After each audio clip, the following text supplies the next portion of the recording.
안녕하십니까. 프레시안 박인규입니다. 냉전 종식 이후 우크라이나 전쟁에 이르기까지 미국과 러시아의 관계에 대해서 알아보고 있는데요. 지난 시간에는 2000년도 푸틴 집권부터 2008년까지의 미국과 러시아 관계에 대해서 알아봤습니다. 대략 갈등의 심화 이렇게 말할 수 있을 텐데, 우선 중요한 것은 1999년도에 첫 번째 동구권으로 나토가 확대된 데 이어서 2004년도에는 자그마치 이 소련 영향권에 있던 동유럽 국가와 구소련 공화국 포함해서 7개의 나라가 나토에 가입합니다. 그러니까 유럽의 새로운 분단이 생긴 거죠. 예전에는 동서유럽 간의 분단선이라면 러시아를 향해서 분단선이 이제 향해 가고 있는 거예요. 그러니까 러시아의 지역 안보가 또다시 악화됐고, 중요한 것은 9.11 테러, 2001년 9.11 테러 이후에 2002년도에 미국이 핵 군사력의 균형을 보장했던 1972년에 체결된 미사일 방어 금지 조약을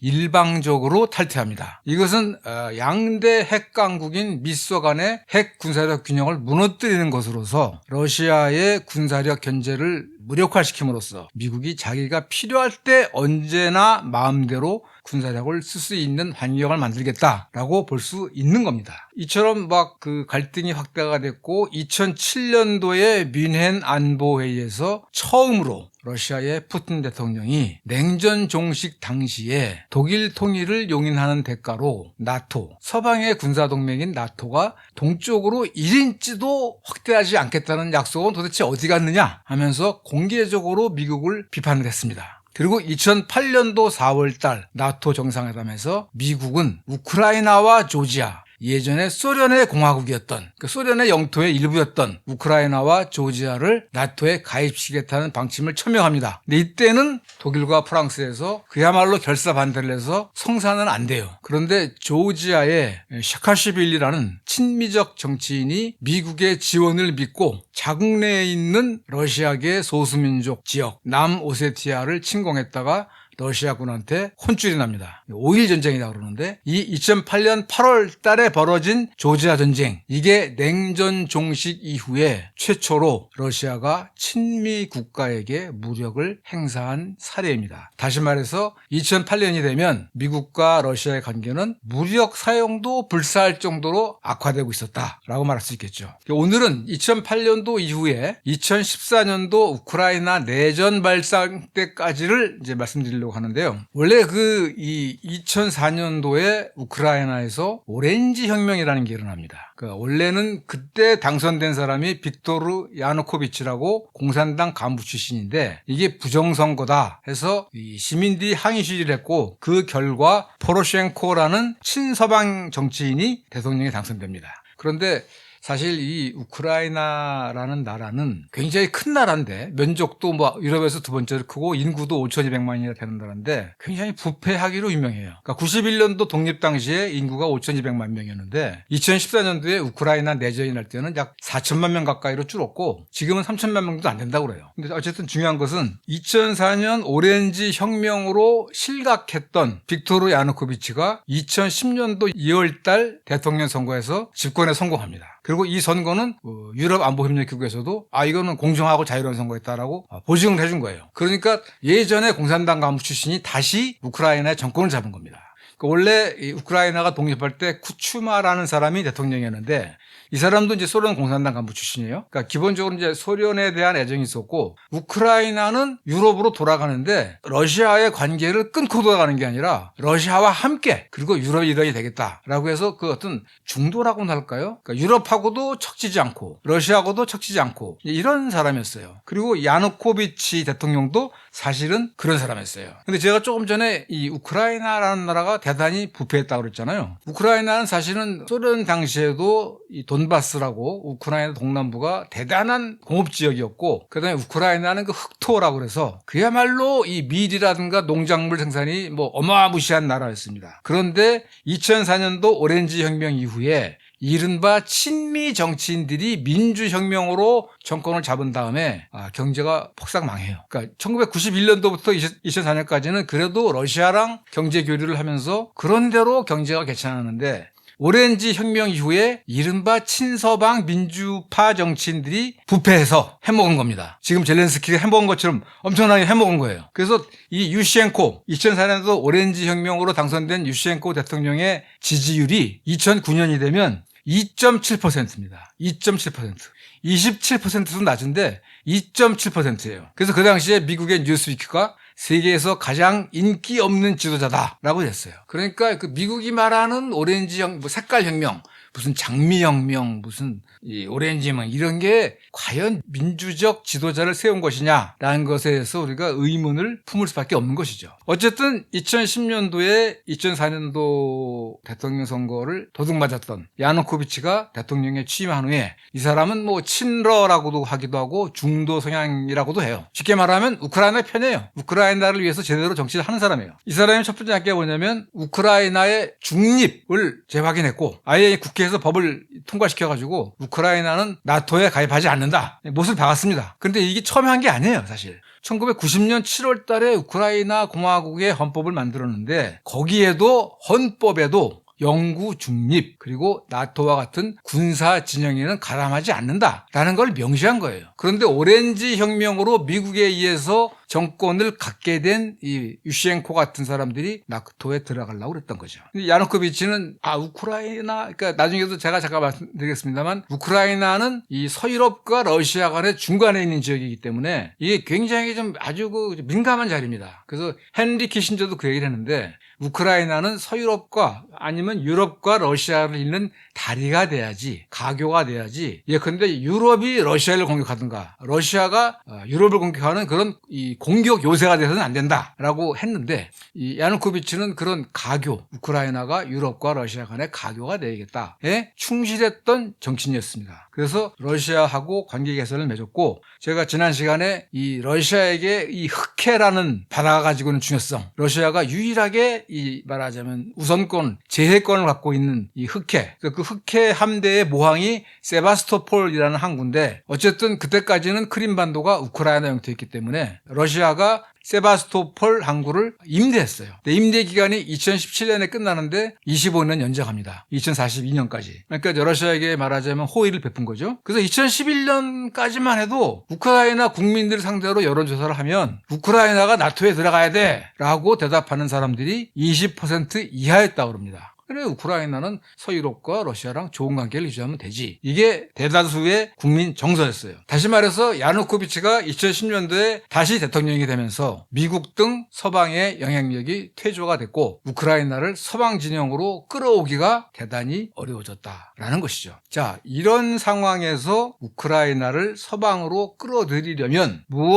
어떤 방법이 있는가? 결국은 쿠데타라는 방법으로 2014년도 2월 달에 야누코비치 대통령을 러시아로 쫓아냅니다. 그 과정을 보면 대략 한 2012-13년도부터 유럽연합 쪽에서 우크라이나에 대해서 야, 너 유럽연합 가입시켜줄게 하면서 유럽연합에 가입해. 당근을 제시한 겁니다. 사실 그 유럽연합에 가입한다는 거는 대단한 특혜일 수도 있어요. 그러니까 유럽연합이라는 나라가 생활 수준으로 보면 세계에서 가장 잘 사는 나라잖아요. 거기에 가입하면 우크라이나 입장에서는 새로운 거대 수출 시장이 열리고 또 뭐 투자 기회도 받을 수가 있고 굉장히 이제 좋은 곳이죠. 예를 들면 그 터키 같은 나라는 이미 1949년도에 나토에 가입했지만 아직까지도 유럽연합에 가입시켜주지도 않아요. 가입하고 싶어 해도 아시아라는 이유로. 그러니까 우크라이나에게 막 유럽연합 가입시켜줄게 하면서 이제 말하자면 유혹을 했는데 그러나 조건이 있습니다. 첫째, 유럽연합은 사실은 무엇보다도 경제적 성격이 강한 국제기구잖아요. 그런데 유럽연합에 가입하려면 EU의 군사안보정책과 발을 맞춰야 돼. EU의 군사안보정책이라는 거는 다시 말하면 나토의 군사안보정책입니다. 나토라는 게 EU 플러스 미국이니까. 그리고 러시아하고는 이제 거래하지 마. 러시아하고는 경제관계도 끊어야 돼.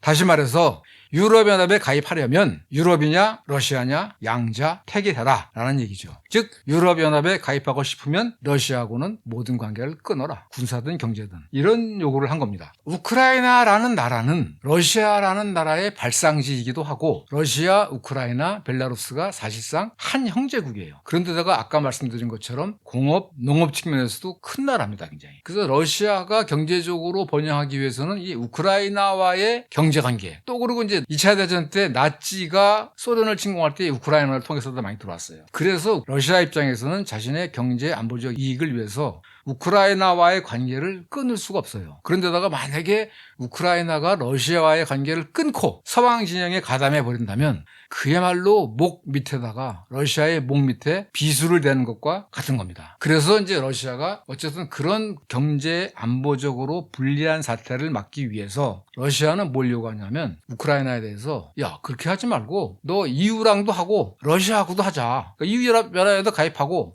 러시아는 지금 이쪽 중앙아시아 5개국 그리고 벨라루스하고 유라시아 관세동맹이라는 걸 하니까 야 양쪽을 다 하면 꽁도 먹고 알도 먹고 좋은 게 아니야 라고 제안을 했는데 이 제안에 대해서 물론 우크라이나로서는 말할 필요가 없는 아주 좋은 제안이죠. 근데 유럽이 한사코 반대합니다. 유럽연합에 들어오려면 러시아하고 끊어. 그러니까 마지막에 가서 대략 그게 2013년 11월 12월경 마지막인데 푸틴이 150억 달러인가? 하여튼 굉장히 많은 보조금을 야누코비치에게 제시하면서 그러지 말고 원래 우크라이나하고 러시아는 형제국 아니냐. 그리고 원래 그 경제관계가 있지 않냐 소련 때부터 해서 유럽연합 가입을 취소하고 러시아와 유라시아 관세동맹을 맺기로 합니다. 그러니까 러시아와 우크라이나 관계를 끊으려고 양자택일적 요구를 강요했던 유럽연합이 한 방 맞은 거죠. 그러니까 바로 2013년 말부터 이 우크라이나에서 친서방 반러시아 시위가 발생합니다. 그리고 그 시위에 가장 중요한 중심 세력은 누구냐? 예전 나치 시절에 나치와 협력했던 우크라이나의 민족주의자, 극우주의자, 나치주의자 이런 사람들입니다. 근데 그런 사람들로 끝나는 게 아니라 우크라이나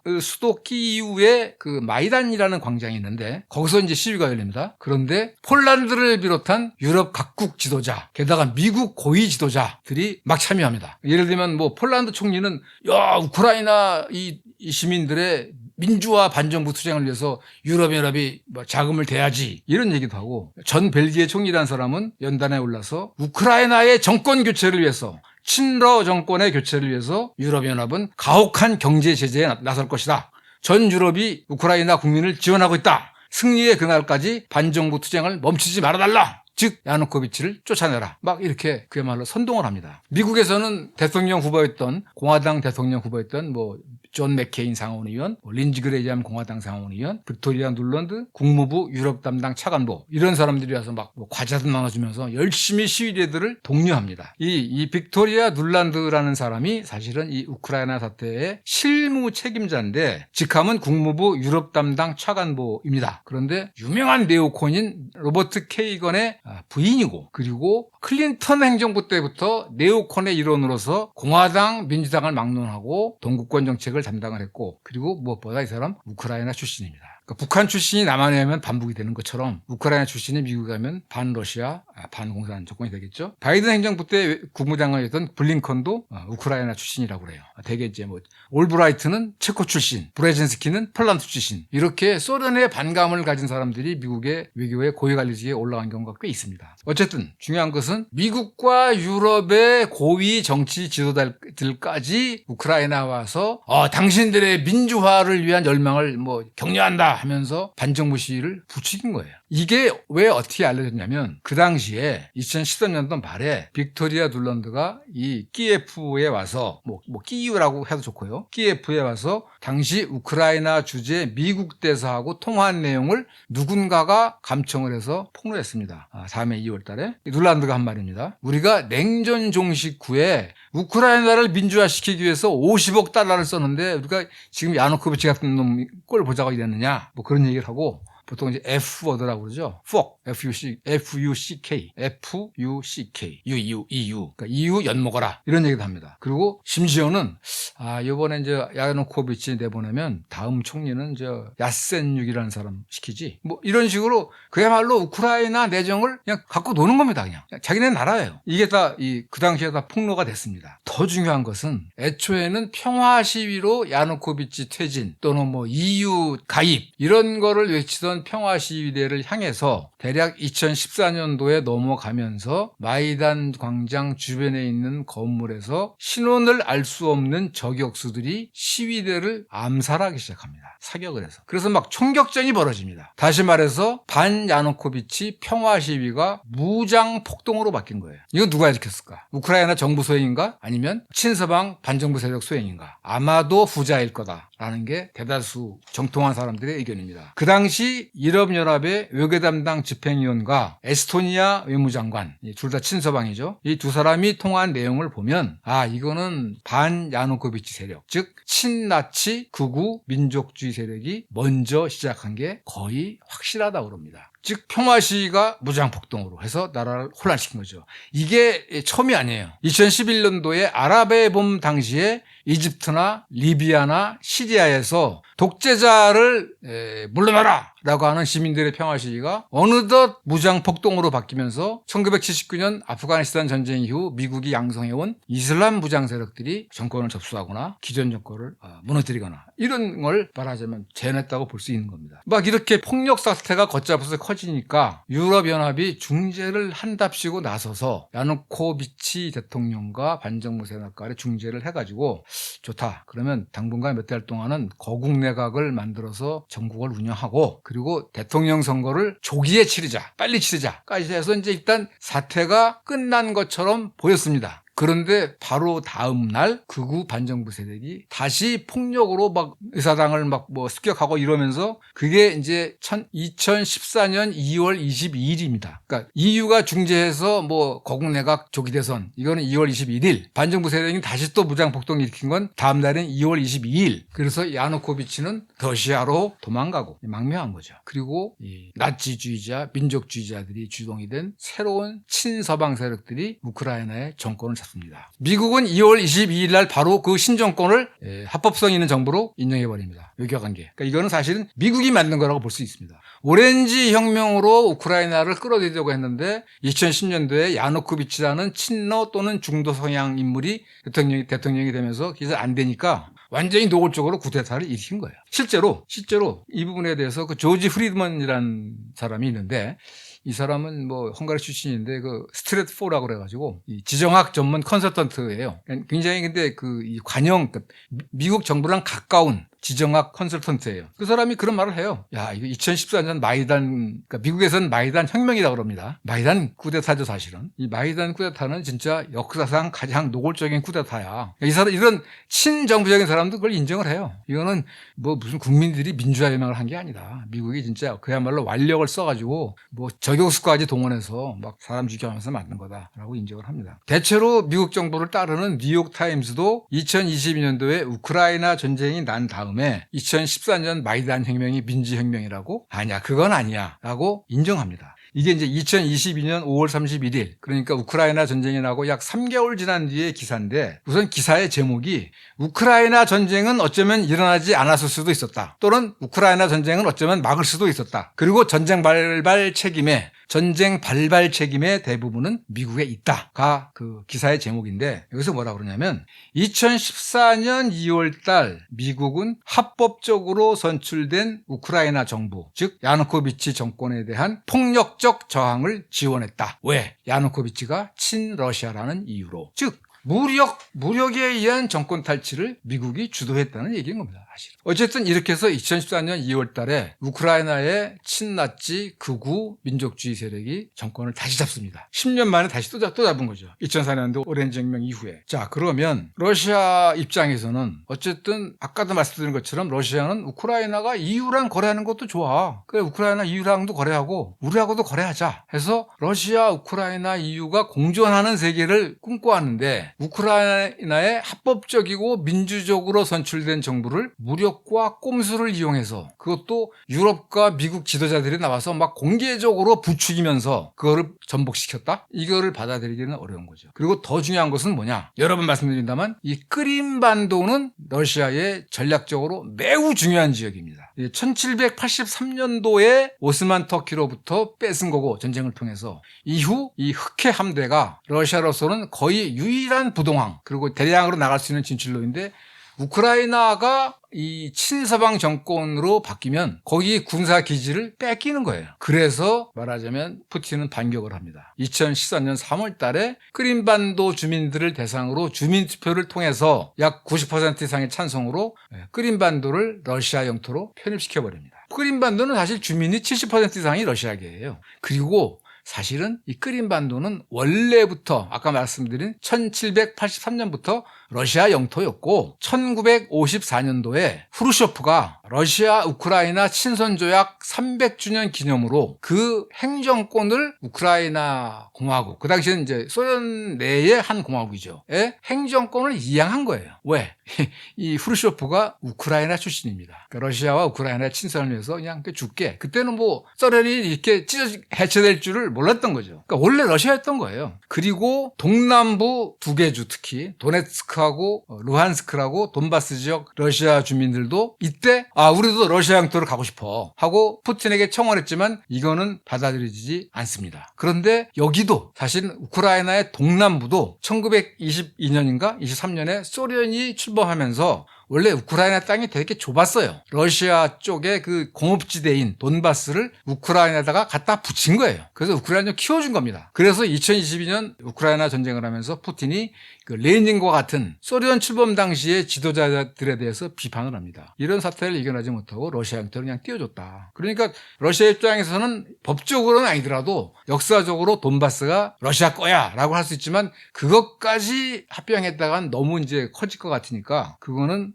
받아들이지 않습니다. 근데 왜 도네츠크하고 루한스크 돈바스 주민들이 러시아로 가겠냐고 그랬냐면 마이단 쿠데타로 정권을 잡은 신정부 또는 뭐 극우 민족주의 정권이 대단히 반러시아적이에요. 그래서 그때까지만 해도 러시아어가 제2공용어로 인정이 됐는데 마이단 쿠데타로 정권을 잡은 이후에 즉각 우크라이나 내에서 러시아 사용을 금지시켜버립니다. 그러니까 러시아 내에서 매우 적대적으로 나온 거예요. 그러니까 돈바스에 있는 러시아계 소수주민으로서는 불안하죠. 그래서 러시아를 가고 싶었지만 푸틴이 받아들여지지 않습니다. 그리고 미국 입장에서도 그러니까 이 마이단 쿠데타가 미국의 뭐 회심의 일격이라고 한다면 푸틴의 크림반도 합병은 일종의 또 허를 찌른 반격인 거죠. 그러니까 둘 다 열받은 겁니다, 사실은. 미국은 크림반도 합병을 막 마구 비난하면서 이때부터 러시아에 대해서 강력한 경제 제재를 가합니다. 그런데 이게 미국이 못 묻은 개가 겨 묻은 개를 나무란다는 식으로 미국은 이미 1999년도에 유고슬라비아를 어마무시하게 폭격해서 세르비아계 남쪽에 그 알바니아계 주민이 있는 코소보라는 데를 띄어내가지고 2008년도에 독립국가를 만들어버립니다. 이건 유엔 승인도 못 받은 거예요. 그러니까 똑같은 거, 어떻게 보면 똑같은 겁니다, 사실은. 근데 누가 더 말하자면 정당성이냐를 따지기는 어렵겠지만 미국이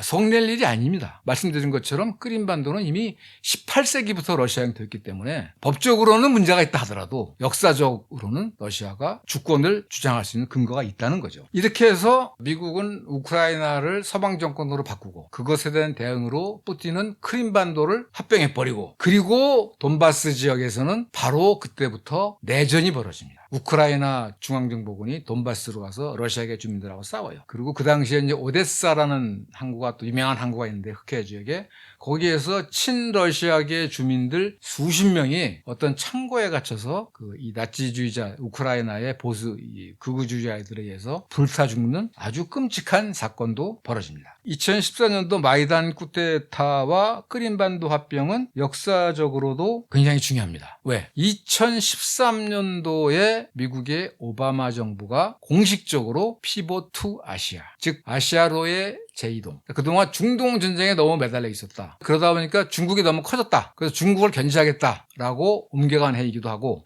2013년도에 중국은 1대1로 정책을 내세웁니다. 우리가 그동안 너무 미국 시장에만 의존해왔다. 이제부터는 특히 이제 2008년도 미국발 금융위기 이후로 미국의 견제가 심해지니까 우리는 중국 내수 시장과 함께 서쪽으로 중앙아시아, 인도, 유럽으로 해서 예전의 실크로드를 따라서 새로운 교역로를 만들어내겠다. 미국 없이도 중국 경제를 키워나겠다. 이런 큰 마스터 플랜을 시작을 했습니다. 그리고 이제 러시아 입장에서는 크림반도를 계기로 미국의 경제 제재를 받으면서 안 되겠다. 우리도 경제 자립화를 해야 되겠다. 그러면서 그때부터 중러 간에 중국과 러시아 간의 경제 협력이나 이 협력 관계가 굉장히 강력해집니다. 예를 들면 이제 2014년도인가요? 그 직후에 뿌틴이 중국에 가서 베이징에 가서 당시 시진핑 주석하고 앞으로 30년간 러시아산 에너지와 가스, 러시아산 석유와 가스를 4천억 달러어치 판매하겠다. 이런 식으로 강화됩니다. 즉